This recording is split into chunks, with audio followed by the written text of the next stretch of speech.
សូមបុណ្យកុសលដែលខ្ញុំបានធ្វើក្នុងជាតិនេះសូមឲ្យខ្ញុំបានសុខ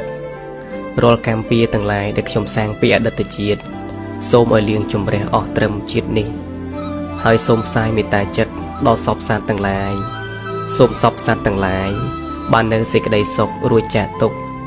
កុំមានពៀវេរានឹងគ្នាទៀតឡើយសូមឲ្យអ្នកដែលស្អប់អ្នកដែលស្រឡាញ់ខ្ញុំបាននៅសេចក្តីសុខរួចចាកទុក្ខសូមឲ្យញាតិទាំងឡាយរបស់ខ្ញុំបាននៅសេចក្តីសុខរួចចាកទុក្ខសូមឲ្យខ្ញុំកុំឲ្យមានរោគសូមឲ្យពុកម៉ែសុខភាពល្អរកទទួលទានមានបានពុកម៉ែមានអាយុវែងកុំឲ្យមានរោគព្រមទាំងញាតិទាំងឡាយគ្រប់គ្នា